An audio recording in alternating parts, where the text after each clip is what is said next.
할렐루야.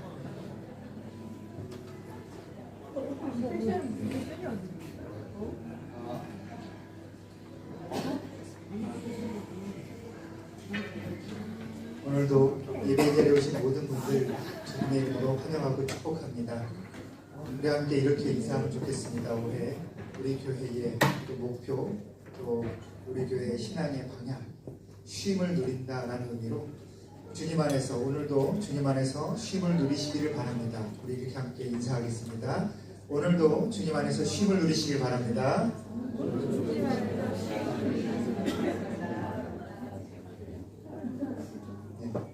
오늘도 예배 가운데 새 힘을 얻으시기를, 은혜로 충만하시기를 다시 한번 축복합니다. 예배를 시작하기에 앞서서 핸드폰을 한번 확인해 주시길 부탁드립니다.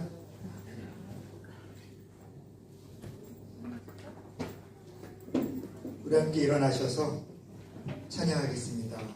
내게로 마음과 삶의 시선을 주님 앞에 다시 한번 주목하겠습니다. 함께 찬양합니다.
우리의 능력이 되시는 하나님을 향하여 기쁘게 노래하며 야곱의 하나님을 향하여 즐거이 소리칠지어다.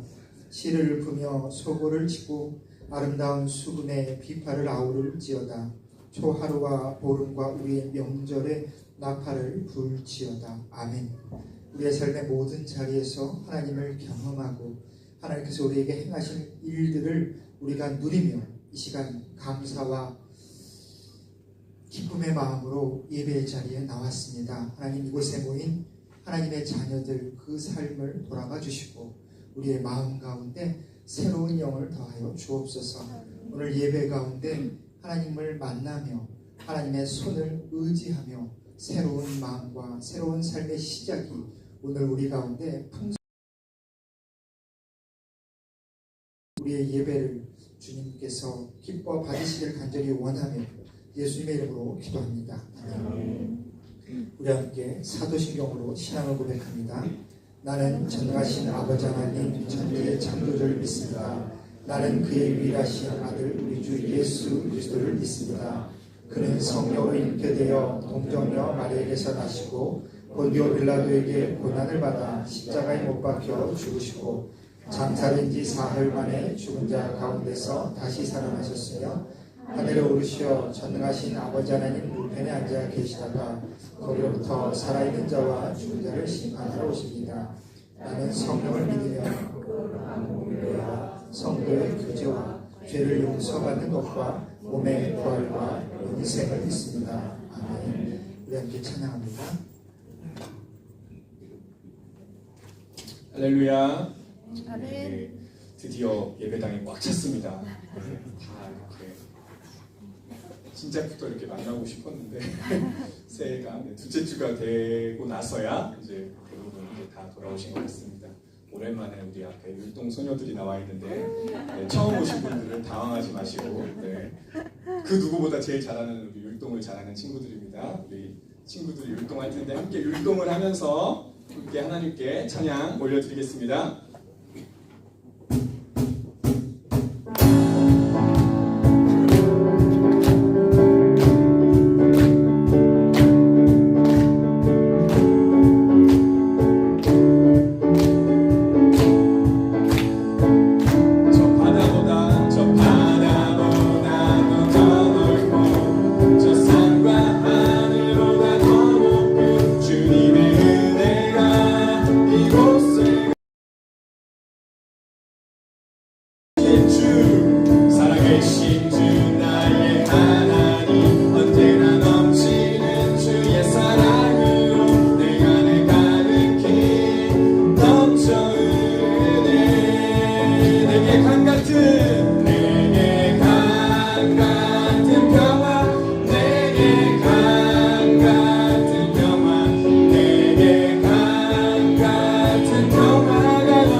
찬양의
때문에 그날에 우리 주님께서 밤중에 찾아오실 때에 그 준비된 자만이 잠자리 들어가네. 그날에 우리 주님께서 밤중에 찾아오실 때에 기름 준비된 자만이 잔치 자리 들어가네.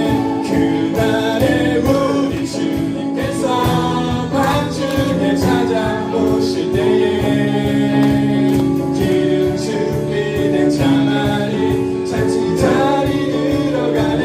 그날에 우리 주님께서 밤중에 찾아오실 때에 기름 준비된 자만이 잔치 자리 들어가네.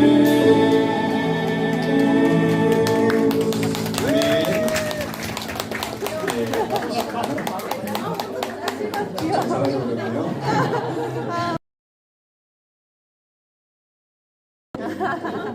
본업에 충실한 아이들입니다. 이 시간 하나님께 우리 기도하기 원합니다. 이렇게 찬양할 때 우리 안에 마음이 참 평강이 넘치고 기쁨이 넘치는데 또 우리가 한 주간을 살아가면서 너무 또 개인적인 업무와 또 개인적인 일들 때문에 하나님께 또 하나님을 구하지 못하고 또 찬양도 부르지 못하고 기도하지 못하고 했던 것들 너무나 또 힘든 또 일이 있으신 분들도 계실 터이지만 또 하나님 아버지 또 이 시간 우리가 다시금 우리의 마음을 회복받기 위해서 이 시간 우리가 예배에 나왔습니다. 하나님 예배를 통해 우리의 마음을 만지시고 예배를 통해서 다시금 하나님에게 나아갈 수 있는 우리의 마음을 우리의 영혼을 소생케 해달라고 하나님께 간절히 또 기도하며 나아가겠습니다. 아버지 하나님 아버지 지친 마음과 또 아버지 우리가 공허한 마음과 하나님 정말 우리 마음 가운데 하나님으로 인하여 우리가 정말 기쁨과 평강을 누릴 수 있음에도 아버지 하나님 개인적인 문제와 우리의 믿음 없음으로 하나님을 구하지 못하고 하나님을 바라보지 못했던 아버지 어리석음을 아버지 용서하여 주시고 이 시간 아버지 하나님을 간절히 정말 기대하는 마음으로 우리 주님밖에 없다는 아버지 우리 주님밖에 없다는 그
주시고 예배를 위해서 조장현 집사님께서 기도해 주시겠습니다.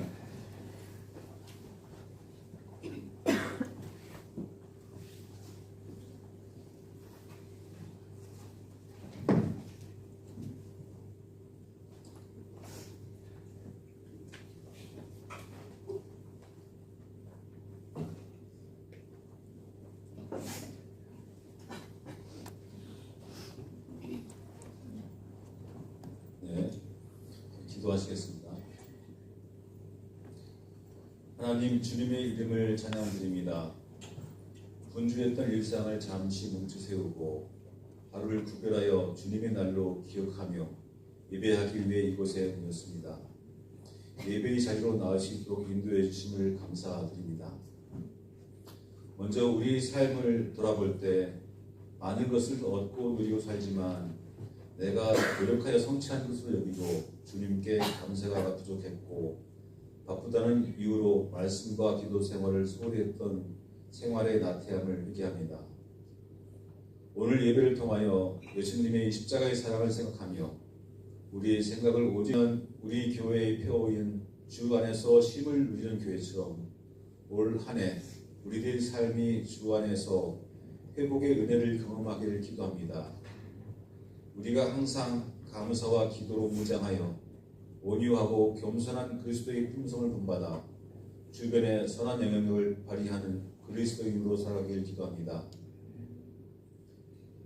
지금 세상을 볼 때 종교적 분쟁과 경제적 전쟁으로 인해 무고한 생명들이 희생되고 무분별한 환경 파괴로 인해 자연의 재난 앞에 무력해지는 인간의 모습을 보게 됩니다. 이 세계가 이기심과 탐욕을 내려놓고 주께 돌아와 평화와 공존의 시대로 나가길 기도합니다. 대한민국을 위해 기도합니다. 최근 남북 간의 긴장 관계가 조성되고 있고 보수와 진보 간의 정치적 갈등과 소득 격차에 대한 갈등이 점점 커지고 있는 상황을 보게 됩니다. 남북과 좌우 모두가 갈등에서 화합과 협력의 관계로 발전하여 국가가 안전해지고 국민이 행복해지는 나라가 되기를 기도합니다. 새로운 셀을 위해 셀과 리더를 위해 기도합니다. 셀 모임을 통하여 말씀과 삶을 나누는 가운데 신앙의 성장과 인격의 성숙을 이루어가기를 소망합니다. 자녀들을 위해 기도합니다. 꿈자람, 꿈이룸 주일학교를 통하여 하나님을 인격적으로 만나며 하나님이 주신 비전을 갖고 그리스도의 자녀로 당당하게 살아가길 소망합니다. 또한 한국에 있는 자녀들을 주님께서 안위해 주시고 학업과 직장에서 주님의 인도하심으로 오늘 예배를 위해 기도합니다. 오늘 말씀을 전하시는 나보사 목사님께 성령님께서 함께 하시어 말씀을 더욱 능력 있게 하시고 듣는 우리는 하나님께 주시는 위로와 평안을 얻고 삶이 회복되는 은혜를 누리기로 합니다. 예배를 돕는 찬양팀과 주일학교를 섬기는 교사, 보이지 않는 곳에서 섬기는 봉사자의 수고와 헌신의 축복을 다하여 그 삶 가운데 기쁨이 충만하게 하옵소서. 오늘 예배가 신령과 진정으로 드리는 예배가 되길 원하며 우리를 구원하신 예수님 이름으로 기도합니다. 아멘.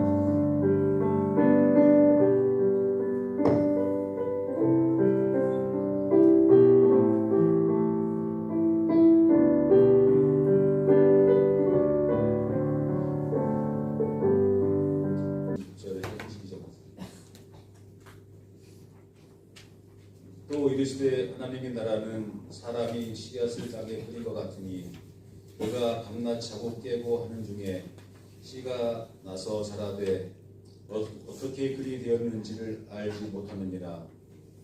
땅이 스스로 열매를 맺되 처음에는 싹이요 다음에는 이삭이요 그 다음에는 이삭의 충실한 곡식이라. 열매가 익으며 곧 낫을 대나니 이는 추수 때가 이르렀습니다. 또 이르시되 우리가 하나님의 나라를 어떻게 비유하며 또 무슨 비유로 나타낼까? 그자씨 하나님 같으니 땅에 심길 때에는 땅 위의 모든 씨보다 작은 것이오되 심긴 후에는 자라서 모든 풀보다 커지며 큰 가지를 내나니 공중의 새들이 그 깃에 깃들을 만큼 되니라.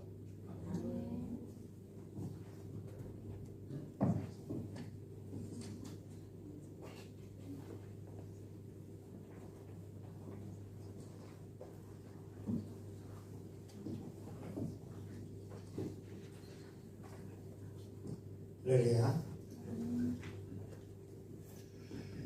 오늘도 이 자리에 오신 분들 다시 한번 축복합니다.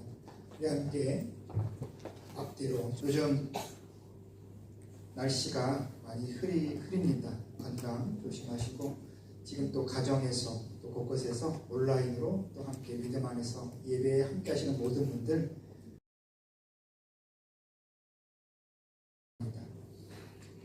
여러분, 지난주에 올해 우리 교회의 표를 말씀드렸습니다. 쉼을 누리는 교회.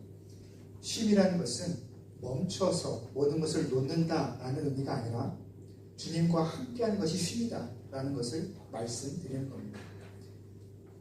믿음 안에서의 쉼이란 무엇이냐? 주님과 함께하는 겁니다. 왜냐하면 우리가 살아갈 때 필요한 우리의 삶의 힘과 에너지, 삶의 기반, 나의 환경, 모든 상황이 하나님께서 내게 허락하셔야지, 그리고 내가 그것에 대해서 확신이 있어야지만 누릴 수 있는 것이기 때문에 그렇습니다. 하지만 물론 우리의 약함이 있습니다. 그러한 삶의 걸림 가운데 다시 한번 내가 돌아설 수 있느냐, 하나님을 다시 한번 쳐다볼 수 있느냐, 하나님을 주목할 수 있느냐가 정말 중요한 것이죠. 누구나 실수할 수 있지만, 누구나 시험에 들 수 있고, 또 상처가 될 수 있고, 또 원망이 생길 수 있지만, 그래도 다시 한번 내가 일어설 수 있느냐가 중요하다라는 겁니다. 여러분, 쉼을 누린다라고 했을 때 여러분 안에 그러한 쉼과 회복이 한 주간의 삶 동안 얼마나 체험되셨습니까? 조금 질문이 어려웠죠? 여러분이 한 주간 사시면서 정말 내가 주 안에서 회복이 되고 쉼을 누리며 예전보다 지금 더, 어제보다 오늘 더 좀 더 나아지고 있구나, 그렇게 내가 조금씩 더 하나님 앞에 가고 있구나 라는 그러한 마음의 확신 느끼고 살아오셨습니까? 이럴 때 대답을 한번 해주시면 저에게 힘이 됩니다. 네. 오늘 말씀은 사실 제가 너무나 좋아하는 말씀에서 세상 가운데서 내가 얻을 수 있는 것들을 얻으면서 이만큼 성공해서 살아가는데, 이 안에 내 삶의 결과 가운데 하나님의 함께 하심이 정말 얼마나 있어 그렇게 하게 된다는 거예요. 그러한 의심 정말 없으십니까? 정말 하나님께서 내 삶에 어떠한 영향을 미치고 계십니까? 나와 정말 함께 하시는가? 믿음의 지침은, 믿음의 피로는 바로 그러한 불확실한 내 삶의 그 믿음 때문에 우리는 믿음의 시험이 들곤 하는 것이죠. 오늘 말씀은 이렇습니다. 하나님의 나라는 사람이 땅에 씨를 뿌림과 같다라는 겁니다. 그런데 그 씨를 뿌림에 있어서 오늘 예수께서 말씀하시는 강조점은 분명히 틀립니다. 오늘 예수께서 강조하시는 건 이런 것이죠. 농부가 밭에 씨를 뿌리면 일정 시간 동안 땅에서 아무런 변화가 없는 것이다. 그런데 때가 차면 그 씨가 스스로, 처음에 시작될 때는 정말 여기에 하나님의 나라가 있는가? 내 삶에, 내 영혼에, 내가 살아가는 이곳에 하나님의 나라가 정말 있나?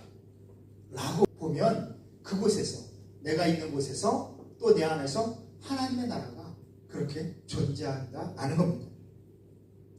그러면서 얼마의 시간이 흐른 뒤에 그곳에 열매를 맺게 되는 것을, 그리고 그 열매를 추수하게 되는 것을 너희가 보게 되리라. 오늘 예수께서는 그렇게 말씀하십니다. 오늘 이 말씀은 사실 오늘 본문 바로 위에 있는 마가복음 4장 21절에서 23절에 기록된 등불의 비유와도 일맥상통합니다. 드러내려 하지 않고는 숨긴 것이 없고, 나타내려 하지 않고는 감추인 것이 없다라고 말씀하시는 거예요. 뭐냐면 씨는 땅에 심겨져 감추이지만 그것은 끝까지 감추기 위해서 일부러 심은 것이 아니라 결국엔 드러날 때를 위하여 지금 현재 감춘 것이다라는 겁니다. 오늘 이 말씀을 우리에게, 그리고 그 당시에 그 사람들에게 이 말씀의 씨앗을 뿌리는 것도 마찬가지입니다. 지금 당장은 예수님께서 이렇게 이 마가복음의 말씀을 뿌리셔도 사람들의 그 무지함 속에 깨달아지지 아니하고 아무런 열매가 없는 것처럼 그렇게 생각되지만, 결국에 이 말씀도 때가 이르러 이 말씀의 결실 된다라는 것, 그것을 우리에게 오늘 역사를 넘어 전하고 계시는 겁니다. 여러분, 조금 더 쉽게 비유를 말씀드립니다. 농부가 밭에 씨를 뿌리면 그 다음엔 뭘 해야 될까요? 물론 여기 농사 지어 보신 분 안 계시잖아요. 그렇지만 만약에 어떠한 식물의 씨앗을 심었다면 그 다음엔 무엇을 해야 될까요? 물론 상식적으로 물도 주고 그 거름도 좀 이렇게 주면서 노력을 하긴 해야 될 겁니다. 근데 오늘 예수님께서는 무엇을 강조하시냐? 씨를 뿌린 다음에 농부가 사실 아무것도 안 하는 것이 맞다라는 것을 말씀하시는 거예요. 아무것도 안 하는 것. 오늘 말씀 27절 보시면 그 농부가 하는 일이라고는 결국 뭐냐? 밤낮 자고 깨고 하는 중에 그 열매가 자라는 것. 그것이 바로 농부가 하는 일이다라는 거예요. 그냥 그 일이라는 것은 어떻게 보면 아무것도 안 하는 것처럼 그저 자고 깬다라는 거예요. 그런데 세상에 어떠한 농부도 사실 그렇게 아무것도 안 하고 입만 벌리고 그 열매가 맺어지기를 기다리는 농부는 사실 아무도 없을 거예요. 분명히 농부는 자신이 해야 할 일을 열심히 하겠지요. 그런데 어떠한 농부라도 24시간 동안 1분 1초도 놓치지 아니하고 그 씨앗의 변화를 지켜보고 관심을 가질 수는 없다라는 겁니다. 그리고 그렇게 할 필요도 없다라는 거죠. 24시간 1분 1초 계속 물을 주고 계속 거름을 솎아내고 계속 그 잎사귀를 건드리면서 그 농부가 단 한순간도 놓치지 않고 그 씨의 생장을 위해서 노력할 수는 없다라는 겁니다. 오히려 그렇게 자주 만지고 자주 물을 주고 자주 흙을 솎아내면 그 씨앗은 아마 말라 죽을 겁니다. 뭔가를 해야 되는 시간보다는 뭔가를 하지 않아야 되는 시간이 더 필요하다는 것. 그리고 자신이 할 수 있는 일이 있는 반면에 할 수 없는 일이 있다라는 것. 그래서 그 열매가 자라나기 위하여 내가 이제 인내하며 기다려야 된다는 것을 지혜로운 농부는 아는 것입니다. 결국 그 자라는 것은 그 씨앗의 몫이라는 거죠. 그래서 농부는 자신이 할 일을 한 다음에 인내로 그 때를 채워가는 겁니다. 여러분, 하나님의 나라는 이렇게 이루어지는 겁니다. 일도 그 말씀이 가진 생명력으로 하나님의 나라가 드러난다라는 겁니다. 우리는 믿음을 가지면 늘 스스로를 하나님의 나라를 경험하기 위해서 내가 뭔가 더 내 삶을 짜내야 되는데, 할 수 있는 걸 더 해야 되는데, 1분 1초도 말씀에서 떠나면 안 되는데, 뭔가 계속 하나님의 일이 뭔가를 찾으면서 내 삶을 급하게 그때를 자꾸만 너무 쪼아대 상처가 되죠. 왜? 내가 생각한 만큼, 나의 기대치만큼, 나의 열심과 지식과 경험만큼 뭔가 보여지지 않는 것처럼 그렇게 생각되니까, 마치 씨앗을 심고 물을 주고 거름이 좋은 밭에 그렇게 심었는데 씨가 너무 천천히 자라는 것 같고 내 기대만큼 빨리 안 자라니까 지치는 것처럼 우리는 하나님의 나라를 그렇게 생각하고 있다는 겁니다. 여러분, 하나님의 나라도 하나님의 말씀의 씨앗이 심겨지면 우리의 지식과 경험과 능력과 열심 너머에 그 말씀의 능력으로 말미암아 결국 내 삶에서 싹이 자라고 그것이 자라나 열매를 맺게 되는 겁니다. 그래서 때가 되면 내가 내 삶을 돌아보며 내 일상을 봤을 때 내가 하나님의 나라 가운데 살고 있구나. 하나님께서 나와 함께 하시는구나 라는 것이 깨달아지는 것이지요. 그래서 사실 농부는 어떻게 그 밭에 뿌려진 씨가 어떻게 자라고 언제 얼만큼 자랄지를 그렇게 계산하고 그렇게 너무 주목할 필요가 없는 겁니다. 죽은 것처럼 말라있는 그 씨가 어떻게 생명을 잉태해서 그 씨앗이 자라고 성경의 표현처럼 30배, 60배, 100배의 결실을 어떻게 맺게 되는지를 그 농부는 그 신비로운 과정을 다 알 수 없는 거지요. 하지만 그럼에도 불구하고 말씀을 뿌리고 심고 그때를 기다려 수확의 기쁨을 맛보듯이 우리도 하나님의 말씀이 내 삶에 어떻게 심겨져서 그것이 자라나고 열매를 맺을지 알지 못하지만 분명한 것은 인내로 또한 성실함으로 그때를 채워가며 결국 하나님께 약속하신 그 수수의 기쁨을 우리가 누릴 것이다라는 것, 우리는 그것만 알고 있으면 됩니다. 이러한 의미에서 농부에게 씨앗은 오늘 말씀 표현처럼 스스로 열매를 맺는 것처럼 보입니다. 씨앗 자체가 스스로 자기 혼자 열매를 맺는 것처럼 농부는 그렇게 생각될 때가 있다는 겁니다. 오늘 본문 28절에 보시면 스스로라는 말이 나옵니다. 스스로, 저절로. 헬라어 아우토마토스라는 것, 영어로 오토매틱이라는 건데 이것은 저절로 아무런 힘과 노력이 없는 저절로 이루어진 것을 표현할 때 쓰는 단어입니다. 이 단어가 성경에 단 2번 쓰이는데 오늘 본문하고 사도행전 시는 겉으로 볼 때 정말 저절로 아무런 힘과 노력이 없이 저절로 그렇게 자라는 것처럼 우리가 보게 됩니다. 그리고 일은 그 씨앗이 가지고 있는 겁니다. 농부의 열심히 가지고 있는 것이 아니라 그 씨앗이 그 놀라운 비밀을 가지고 있다는 겁니다. 그래서 여러분 어떠한 농부도 여러분 정말 그렇게 수확하시는 분들에게 물어보시면 그분들이 한결같이 뭐라고 말씀하시냐, 내가 잘해서 내가 실력이 좋아서 이렇게 풍성하게 추수했다라고 말하지 않습니다.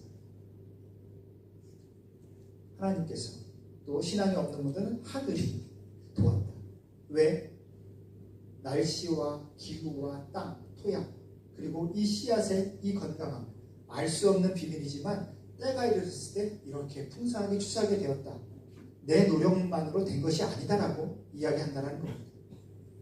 여러분 하나님의 나라도 하나님의 말씀도 그렇습니다. 분명히 내 자신의 역할과 어떠한 수고도 분명히 필요하긴 필요합니다. 하지만 여러분 내 삶에서 하나님 나라의 그 모습이 드러나는 것, 은혜의 결실이 드러나는 것은 나의 노력을 무시해도 좋을 만큼 그렇게 하나님께서 그렇게 해 가시는 겁니다. 그래서 여러분 신앙이 성숙한 분들 또 정말 믿음 안에서 하나님을 경험하신 분들은 뭐라고 말씀하시느냐, 어떠한 은혜를 경험했을 때 내가 정말 40일 특세를 하니까 내가 100일 동안 기도했더니 이런 결과가 나에게 왔더라고. 하나님이 나에게 이러한 은혜 주셨다라고 얘기하시는 분은 한 분도 없다라는 거예요. 뭐라고 얘기하세요?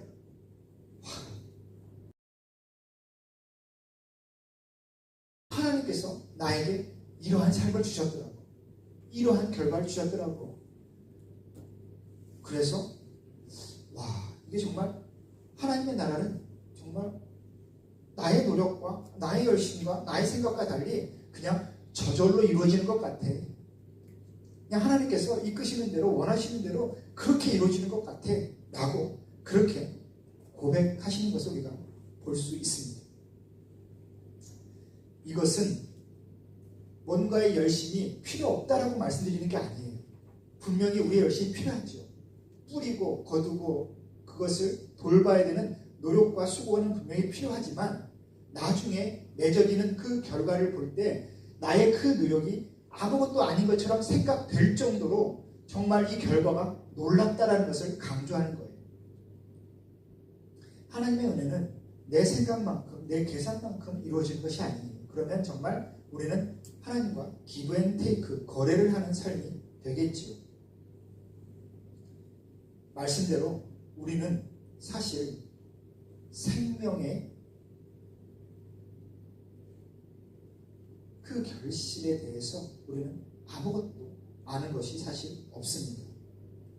하나님의 나라에 대해서, 하나님의 말씀의 그 능력에 대해서 우리가 얼마나 알고 있겠습니까?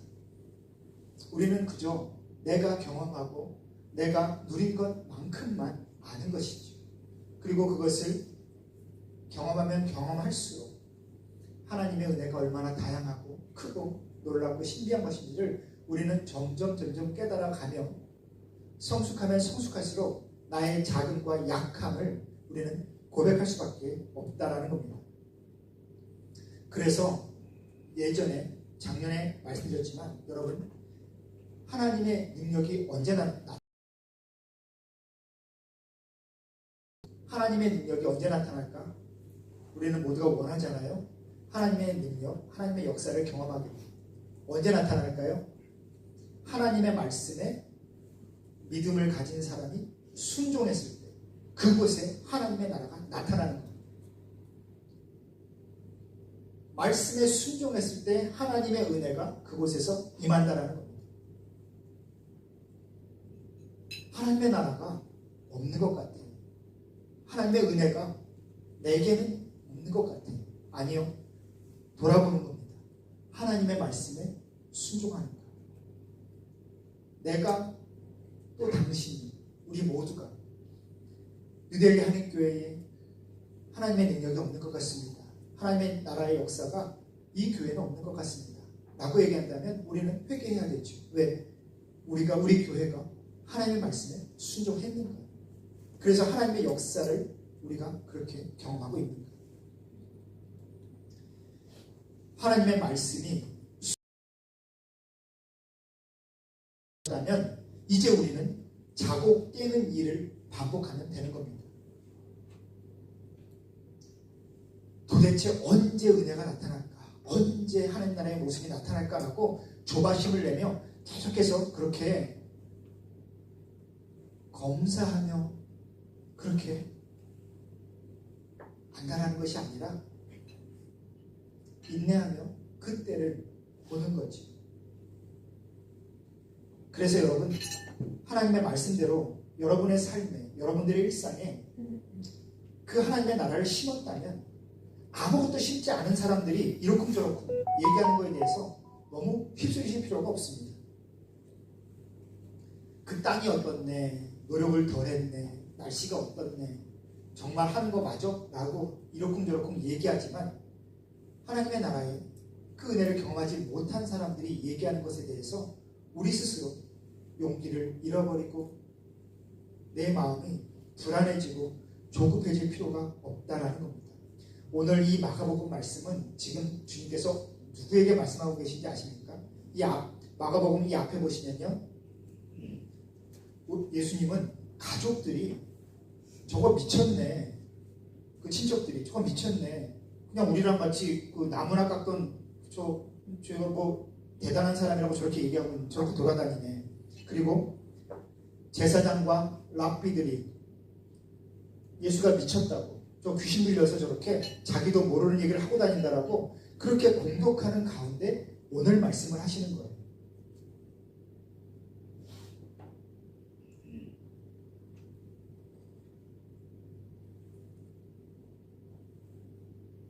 예수님의 마음은 사람들이 자신을 그렇게 의심하고 당신이 말하는 그 말씀의 결과가 과연 어디에서 나타나느냐, 정말 그렇게 파격적으로 그렇게 그 결과가 나타나고 있냐라고 의심하며 공격하고 있지만 예수님의 마음은 어디에 있다? 하나님의 말씀이 심겨지는 그 현장에 있다는 거예요. 기다리는 거죠. 말씀을 심으시면서. 왜? 하나님 나라의 그 신비함을 말씀에 그 자라남의 그 놀라움을 모르는 사람들이 뭐라고 하든지 상관없이 예수님은 말씀을 심고 계신 겁니다. 사랑하는 니들리 한인교회 성도 여러분, 여러분의 삶 가운데 주님의 말씀이 심겨져 있음을 믿고 하나님의 일하심을 신뢰하면서 부디 올 한 해 평안히 자고 깨시기를 축복합니다. 누군가의 꺼내서 보여줄 수 없습니다. 그런데 여러분 염려하거나 답답해하지 마시고 저와 여러분의 삶에 말씀의 결실이 나타날 때까지 우리가 담담히 기다리기를 원합니다. 누군가가 여러분에게 정말 말씀에 맞게 살아가고 있는지, 정말 믿음이 맞는 것인지, 여러분에게 의심의 소리를 할 때 여러분들이 조급함으로 땅을 파서 억지로 씨앗을 여기시 있잖아 라고 보여줄 필요가 없다는 겁니다. 고린도전서 15장 58절 보시면 여러분의 수고가 주 안에서 결코 헛되지 않은 것을 믿고 견실하게 흔들리지 마셔서 결국에는 주님의 나라를 거두시는 여러분의 삶 되기를 소망합니다. 이 말씀 다음에 주님께서는 또 겨자씨에 대한 비유를 말씀하십니다. 우리가 하나님의 나라를 어떻게 비교하며 생각할까라고 얘기하시죠. 그러면서 겨자씨라는 것을 들어서 말씀하십니다. 내가 지금 하나님의 나라가 심겨진 것을 말했잖아. 근데 여기서 심겨지는 씨는 마치 겨자씨와 같아 라고 말씀하십니다. 근데 유대인들이 이 당시의 풍습에서 겨자씨라는 것은 무엇을 상징하느냐? 가장 볼품없고 힘이 없는 것을 의미합니다.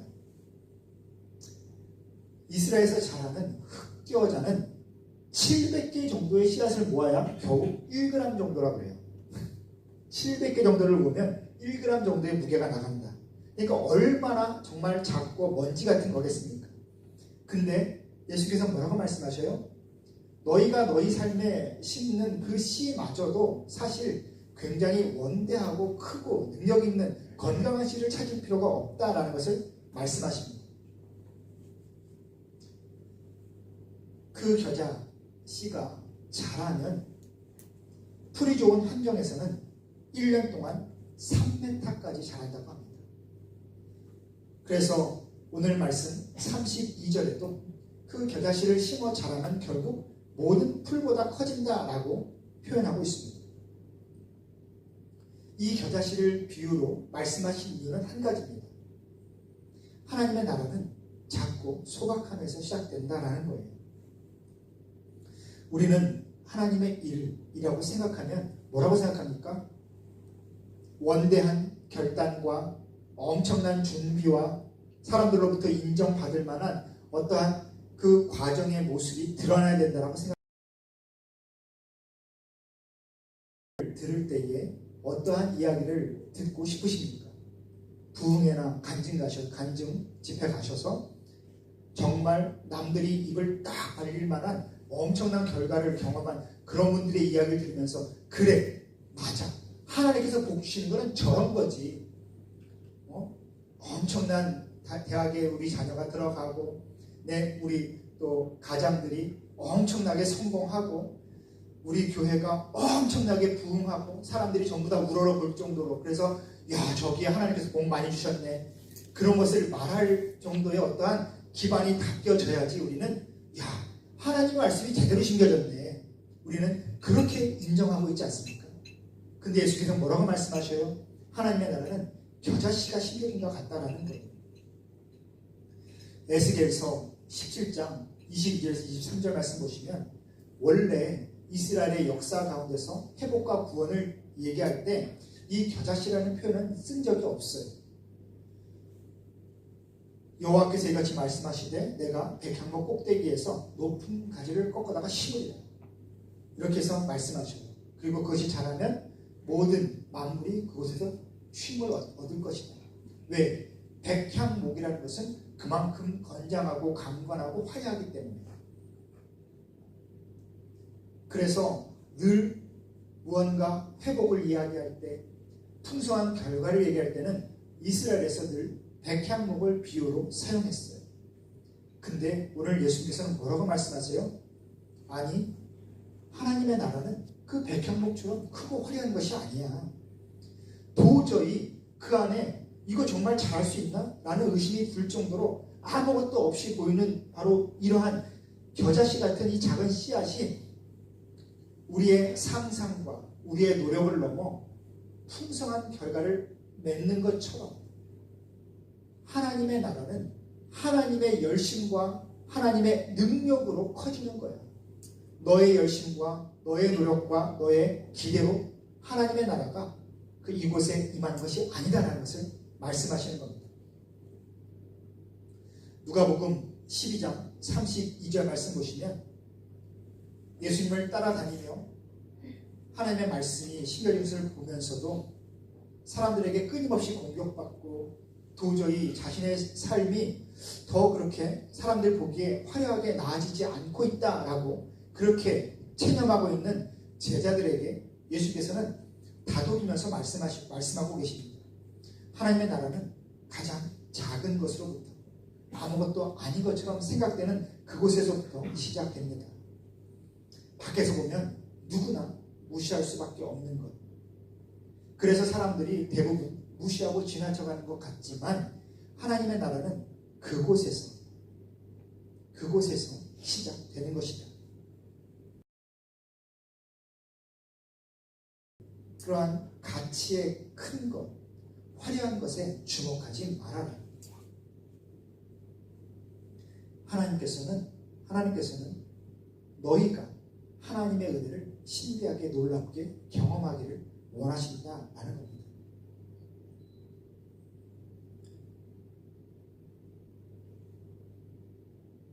여러분, 가장 작은 곳에서 하나님의 나라가 시작되는 겁니다. 사람들이 늘 생각하는 크고 화려한 그 결과, 그 시작, 원대한 시작, 마치 이스라엘 역사 가운데 백향목이라고 등장하는 것처럼, 백향목은 높은 산 위에 누구나 볼 수 있는 곳에 아주 높이 자란 것이 백향목입니다. 그러한 백향목처럼 하나님의 나라를 기대하고 그렇게 붙잡지 말고 내 삶 가운데 하나님께서 어떻게 내 예상을 넘어 그렇게 이루어 가실 것인지를 기대하면서 나아갈 수 있도록 그렇게 너희가 힘써라 라고 말씀하십니다.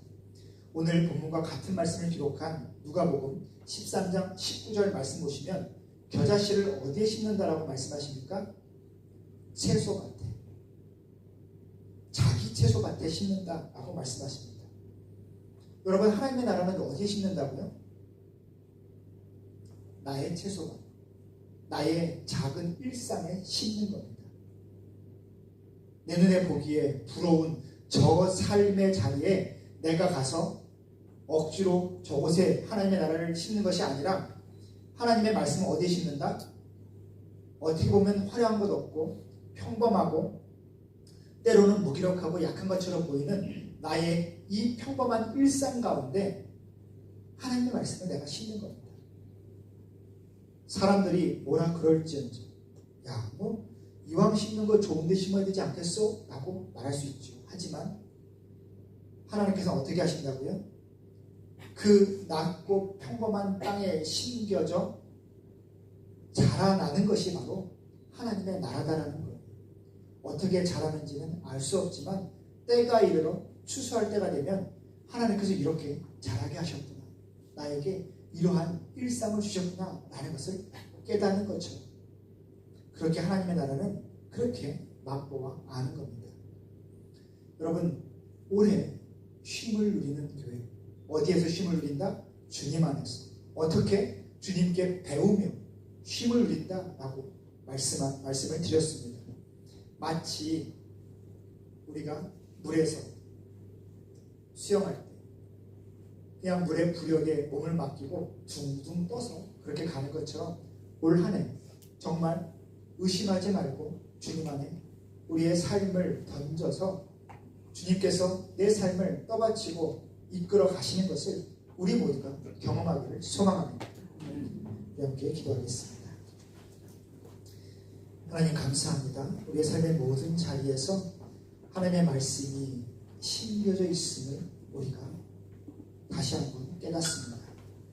나의 생각과 나의 열심으로 이 말씀의 씨앗이 하나님의 나라가 겨자씨의 그 작은 자람의 과정 가운데 결국 하나님께서 원하시는 그 풍성한 결과를 맺는 것처럼 내 삶의 자리, 내 작은 일상에서 하나님의 나라가 이루어져 가는 것을 우리 모두가 경험하고 누릴 수 있도록 주님 도와 주옵소서.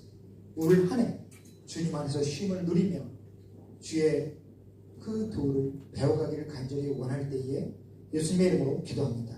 아멘.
우리의 생명의 주인 되신 하나님 아버지, 내 삶의 모든 것이, 내 일상의 그 중심이 주님의 손 안에 있음을 다시 한번 고백합니다. 하나님, 우리가 살아가는 삶의 발걸음 온전히 주의 손에 의지할 수 있도록 우리에게 새로운 믿음을 더하여 주옵소서. 올 한 해 주님의 말씀을 배우며 주님과 함께 쉼을 누리며 그렇게 내 삶이 풍성해져 가는 것을 우리가 경험할 수 있도록 주님 우리와 함께하여 주옵소서. 특별히 이 시간 주님 앞에 예물을 드린 손길이 있습니다. 내 삶의 자리에서 내게 허락된 삶의 모든 힘이 주님께로부터 시작됐음을 고백하며 귀한 예물을 드리는 그 손길을 주님 보아주시고 그 삶에 주께서 새 힘을 더하여 주옵소서. 하나님의 자녀들이 세상 가운데서 부끄러움 당하지 아니하도록 지키고 보호하여 주시고 특별히 각 가정의 가장들이 수고한 대로 결실을 얻을 수 있도록 주님 함께하여 주옵소서. 주님, 우리 교회를 기억하셔서 주님의 말씀 가운데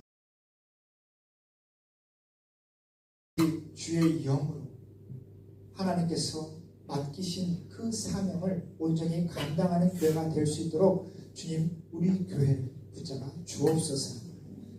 특별히 이 땅 가운데 있는 분열과 갈등과 오해와 다툼의 그 역사의 현장 가운데 주님, 긍휼과 사랑의 손을 더하여 주셔서 그곳에서 슬픔이 가셔지며 하늘의 위로가 다시 한번 더해져 가는 것을 우리가 경험하고 볼 수 있도록 주님 함께하여 주옵소서.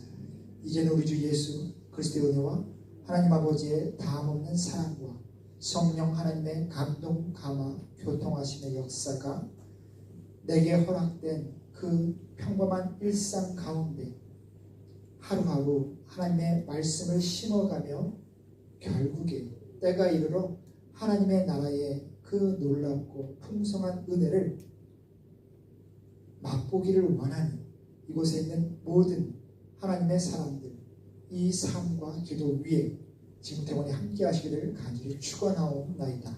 아멘.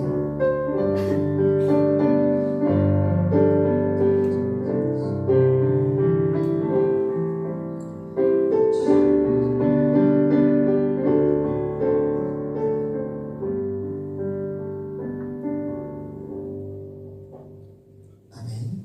자리에 앉으시면 되겠습니다.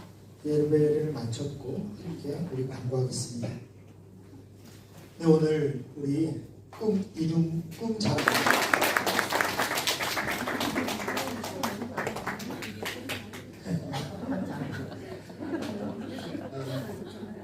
중학생이 되면 함께 일어나셔서 함께 축복 찬양 함께 하겠습니다. 주님 노래 들으시겠습니다.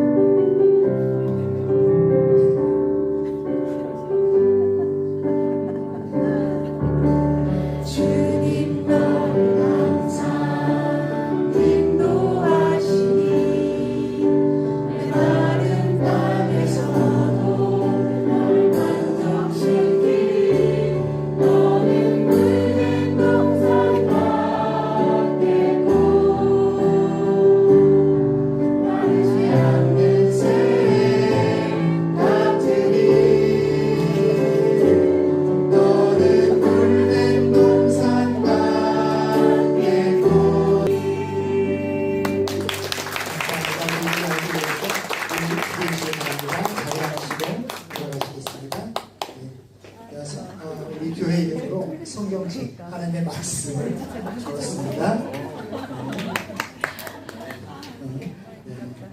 아직 한 번 남았습니다. 네, 이번 주부터 수요예배 또 통통바이블 주중 모임 개강합니다. 수요예배 날짜와 시간, 장소 구루가온에서 진행되고 본문 함께 보고 상반기 여성 셀 명단 나와 있습니다. 보시면서 이번 주부터 수요예배와 셀 모임이 있다는 것 기억하시기를 바랍니다. 통통바이블 진행합니다. 신약 강의 진행되고 있습니다. 장소와 또 신청 우리 김지현 집사님께 해주시면 되겠고 혹시나 노이다, 그레이트 노이다, 구루가온 2명 이상일 때 제가 갈 수 있습니다. 물론 시간은 조율해야 되는데 우선적으로는 델리에 오시면 됩니다. 네, 그래서 통통바이블 함께 또 진행하기를 소망합니다. 올해 운영위원분들 우리 지난주에 광고를 내보냈지만 우리 소개하려고 합니다. 우리 조장현 집사님 나오시고 우리 운영위원분들 나오시겠습니다. 남선교회 조장현 집사님, 여성교회 박윤주 집사님, 재정위원 유정민 집사님, 선교위원 임지윤 집사님 나오시고 좋겠습니다. 운영위원회는 우리 교회를 집행하는데 운영위원회 구성은 이렇습니다.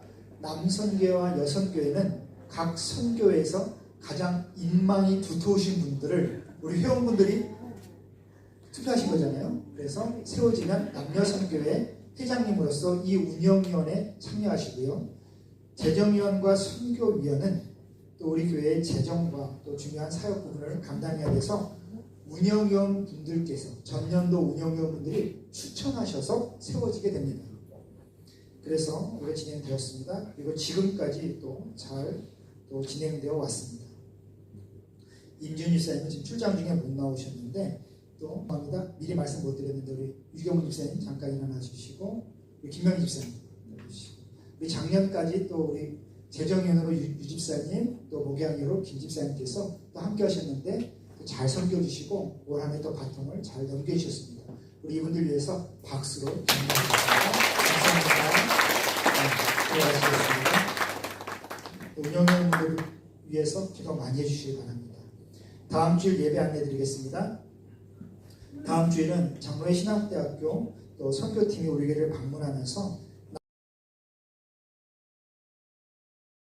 그 대학원 선교신학 교수님이신데 말씀을 전하시겠습니다. 그 다음 주에 오시는 단기 선교팀 분들은 그 교회로 말하면 전사님들, 목사님들이십니다. 그래서 같이 함께 오시는데 다음 주에 또 많이 오셔서 은혜를 나누시길 바랍니다. 아울러 1월 교회 행사 일정 잠깐 말씀드리면 다음 주에 선교팀이 오지만 28일 주일날 찬양 집회를 하려고 합니다. 김정석 찬양 사역자 시와 그림이라는 또 그룹들이 또 많이 부르는 CCM 찬양 또 여러분들 아실 텐데 김정석 목사님 오시는데 또 아시는 분들 싶으신 분들 초청하셔서 함께 예배를 드리시면 되겠습니다. 아울러서 다음 주에는 코미팅 1에서 1호실에서 넓은 곳에서 예배를 드리는 것 또 광고를 나중에 보시면 되겠습니다. 광고가 길어졌습니다.